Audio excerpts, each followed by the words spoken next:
right, I'm going to Have fun record together. this. So I've started us, so don't say anything mean here. No. So what about you? Yeah, not the usual garden keeping you busy? A little bit. This is kind of a little bit of more of a quiet season right now because most of the plants are doing everything they can and they're starting to go downhill. Right. You get a chance to play some table tennis now and then. I'm kind Okay. of active. So that's about what's been going on for me lately. Yeah, and this would usually be the time where you would be every night, every weekend, filling in scores.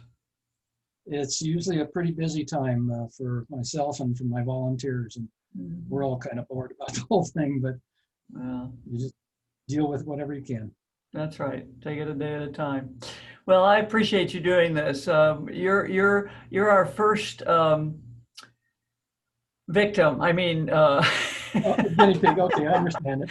no, we're trying to do this a little, well, we have to do it differently this year because we're at a virtual convention. And so we're trying to pre-record as much of it as we can because the virtual conventions that we have attended that have been live events, we have found if it's a rainy day someplace or another, if you're at home and you don't have a high speed line, there's just all kinds of internet issues. And so we thought, okay, let's try and take as much of that out of the equation as possible here, and honor people the way we're able to in this virtual environment. Anyway, so I really do not want to be part of the actual video that we produce. All right. And so we're going to take your interview.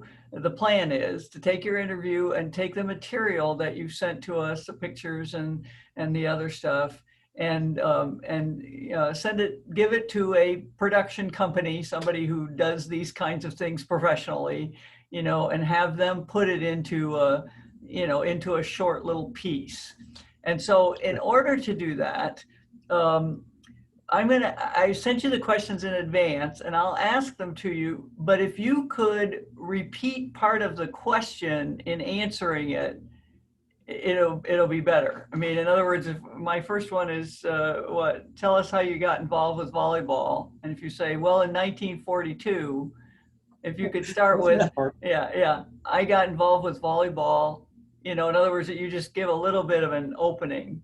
Um, repeat part of the question so we know what question you're answering. That way I'm easy to cut out, which is what Okay. we I want. think you could be the best one, a part of the interview Yeah, though. yeah, no, yeah, which is, yeah. So you've told this to me a little bit, Rich, and stuff, but I don't think a lot of people, they just know richkern.com. And I think I told you when I came to the ABCA, the first thing that Bonnie Kenny said to me is like, well, why can't we get results up as fast as richkern.com? And I thought, why aren't we partnering with richkern.com if he's doing it faster than we are? So how did this thing all start, and how did you get involved? Well, I got involved in volleyball back in about 1987. I was kind of a hack volleyball player in the city rec level and got into USBBA at the time too. And I also heard about that Nebraska had a fairly good team at the time. And so I went to my first game about that time and I just absolutely fell in love with the sport. I didn't realize that you actually ran plays and there was so much skill and stuff like that. And Nebraska was really good. And obviously they had a good coach. And so I just wanted to get involved with that. And once I started going to the first Husker game, I never missed a home game for almost 20 years. So that's how I got involved in the sport. By getting in 1994, I started learning that there was an internet. It had just started not too far before that, and we'd got our office involved in it. And one day during a lunch hour, I was doing a search for volleyball on the internet, and I found there was only 7 teams that were any information available on the internet, and Nebraska wasn't one of them. So I had been involved in getting our office on the internet and our website. And so I decided I could put together kind of a demo of what could be done for the University of Nebraska. And I went and talked to the sports information director and showed him the demo. And I don't know that they were too impressed at the time. They were really, everything was really crude at the time. Everything was done on a Linux system. But he did show it to Coach Pettit, and Pettit knew the value already of what the internet could do for him in promoting their team. And so he encouraged the sports information department to give me all the information that I asked for and put it up on the internet. So that's how I got started on the Husker volleyball website. And so were you first, what were you concentrating on at that point? Were you kind of the SID type where you were focusing on information, No. or were you always, what got you hooked on the results reporting and statistics side of things?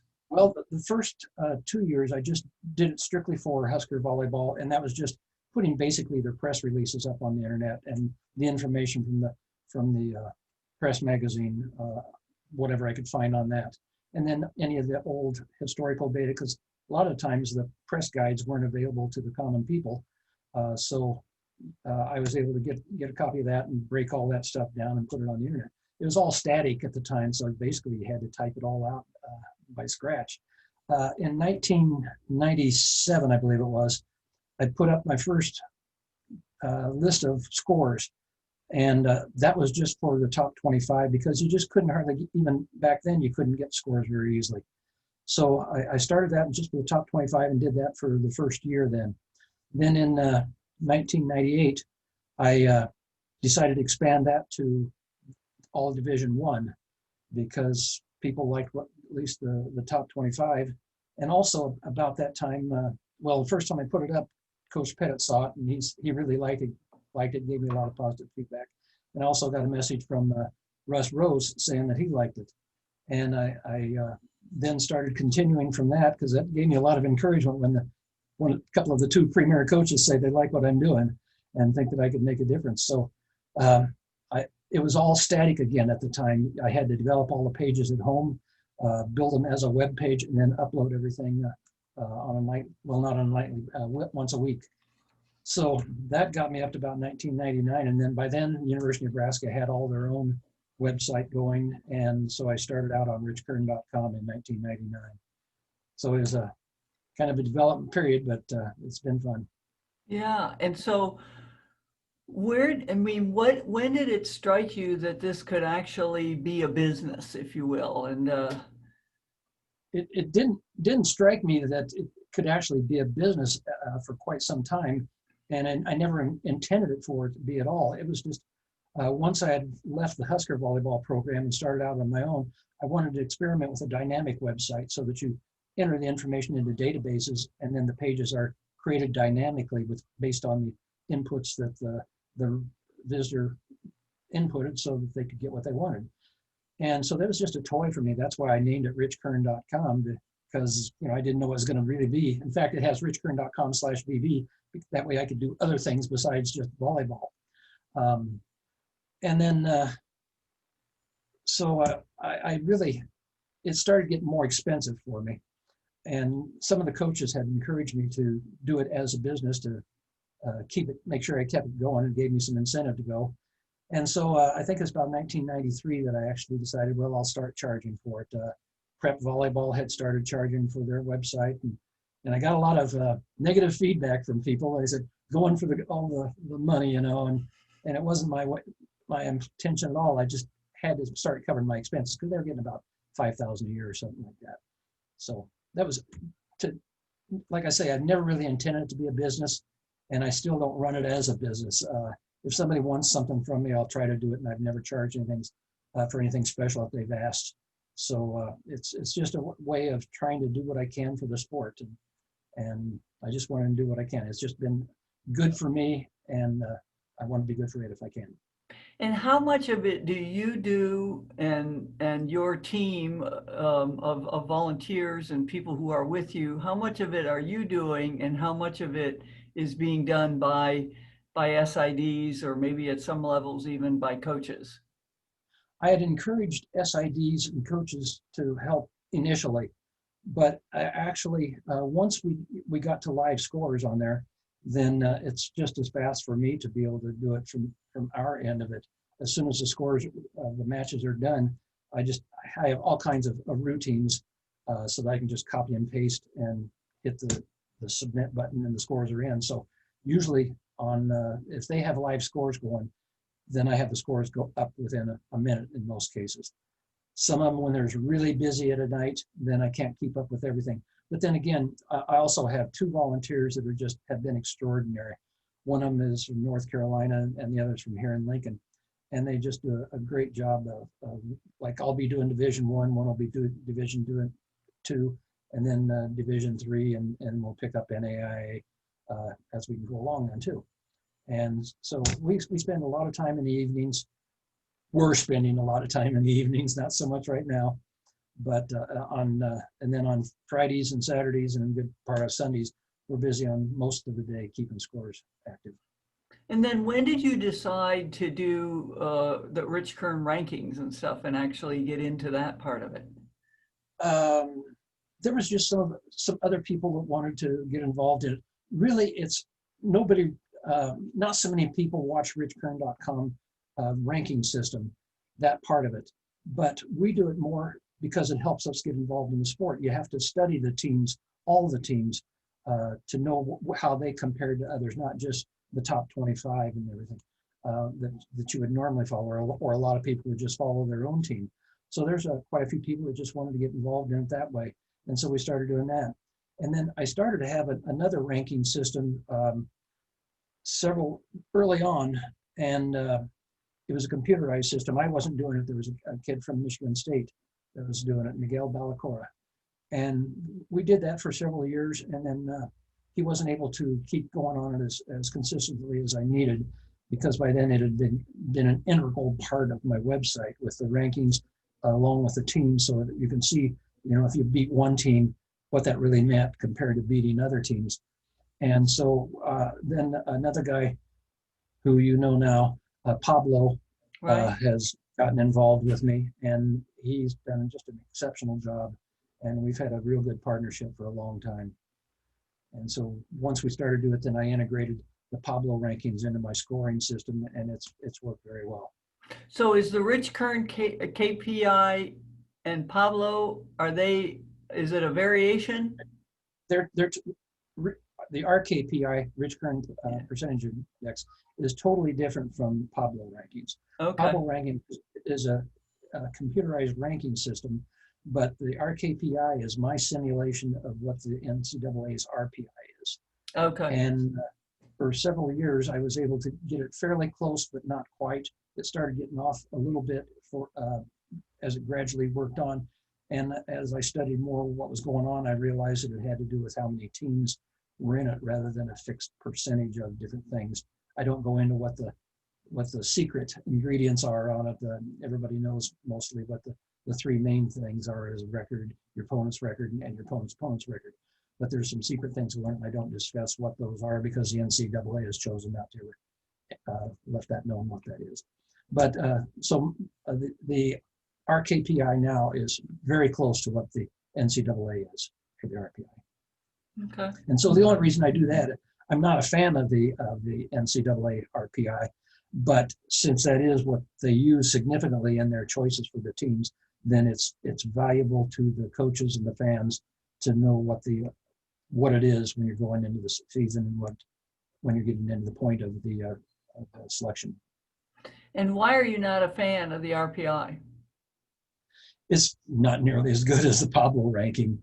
The RPI it doesn't put nearly enough information into it. It's just a win-loss record, and winning 3-0 or 3-2 there's a big difference to that. Also, when the teams are really very closely together, but one team wins finally 3-2, but the last one's 16-14 or something like that, and the other sets have been close. Whereas you just see that one team won is all you get out of it with the RPI. So there's so much information that could be gleaned that Pablo does that the RPI does not. And another thing, early on in the season, the RPI is really no good at all. And it's not until about halfway through the first half of the conference season that it starts to kind of simulate what you're going to be looking towards at the end of the season. Whereas the Pablo, by the third or fourth weekend, it's very good already. Part of the reason is that he starts by using the last season, some of the records of the last season and information, and then he feeds that in and then gradually works that out of it so that by the third or fourth, fifth season weekend, then it's all just this season. But it really does a good job early in the season because it does look at what your past record has been. You know, that it isn't going to be certainly exactly what you're going to be representing with your new team, but it's still a representation. And so you get good results very early with the pop. Yeah. So, Rich, when you think about how long you've been involved and the extent to which you've been involved and that kind of thing, what impact have you had on the sport of volleyball? Well, I hope a positive one. I hope I've had a positive impact at least. It's I never, like I said at the very beginning, I never thought of this as going into it as a business or what it was going to become.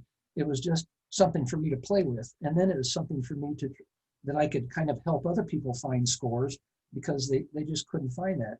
Another thing I wanted to work into my website early was recruits, because it was so hard to find information about recruiting.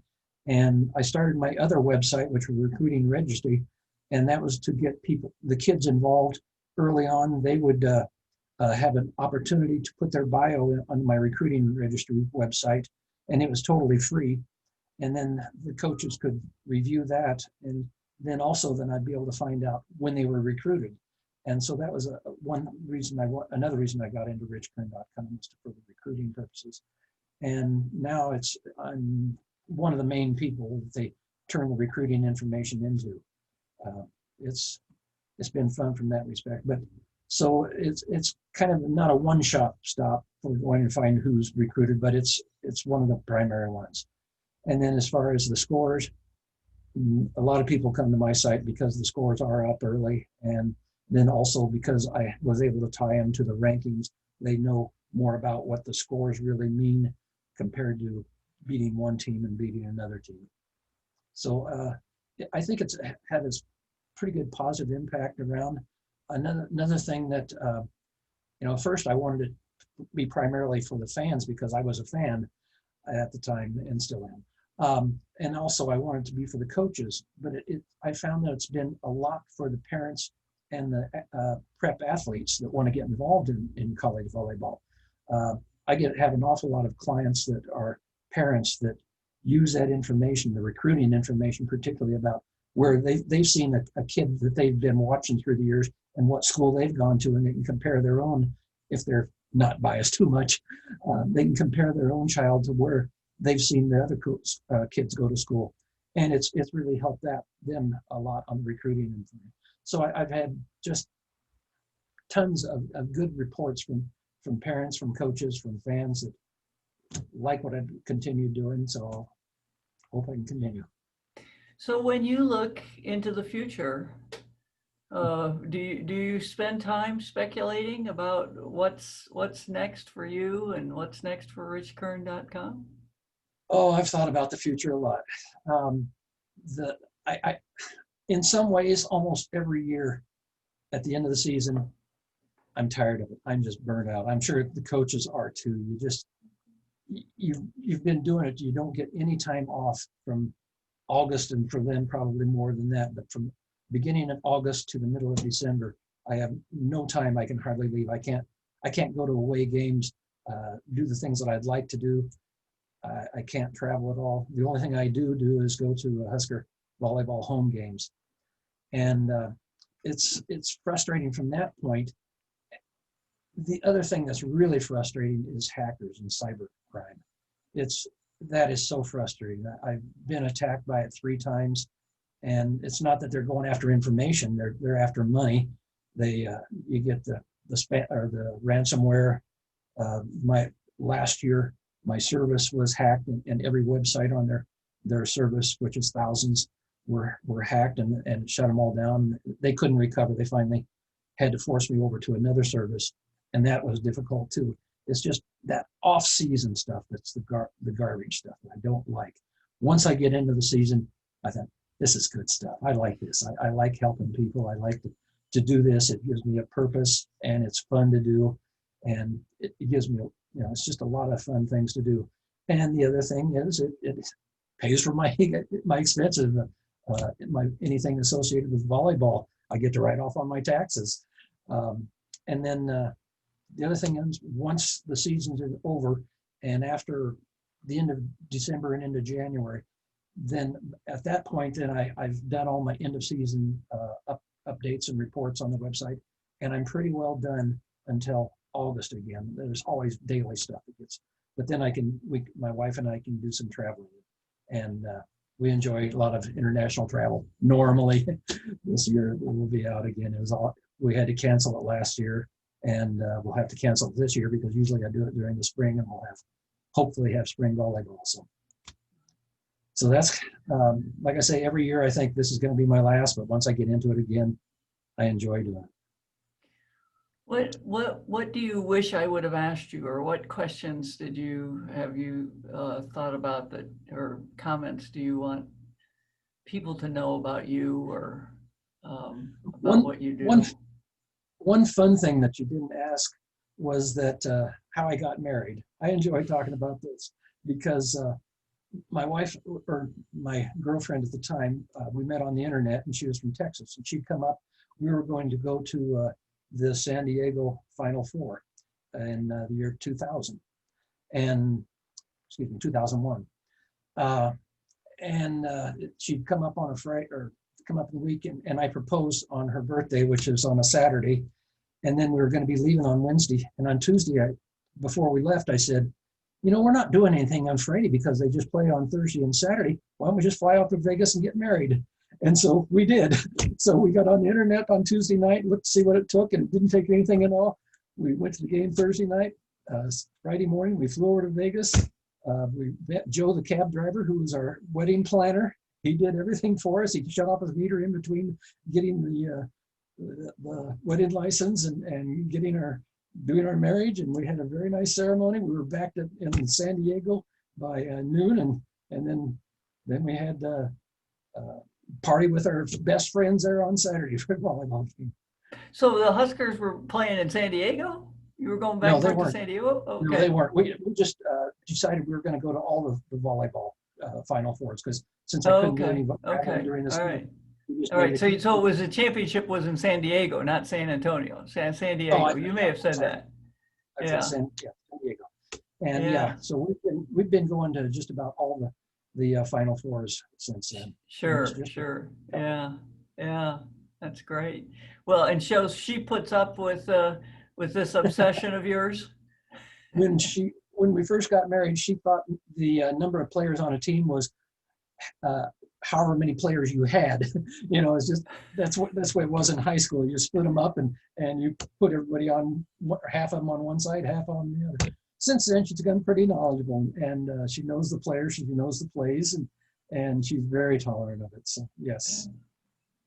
So what do you think about spring here, about this spring season? I mean, this has been something that John has been advocating for forever here, that volleyball get it, play in the spring for some good reasons and that kind of thing. And now we get it because of a pandemic. So we're going to be able to try it. Well, we're going to be able to try it. It's not necessarily an ideal situation, but I don't know what his scheduling was that he wanted for the spring. For this particular one, it's going to be kind of horrible because some teams are playing now. Then they're not going to be playing anymore until they get into the Final Four, and some of them will get to that point. And it's trying to do what you're talking about, doing an AVCA ranking.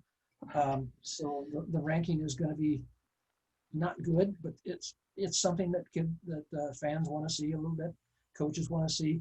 Yeah, it's a little bit hit or miss and stuff, and we know that and stuff, but we've had a couple of color commentators who said, look, I've got to call matches. I need some material here. Can you guys give me something?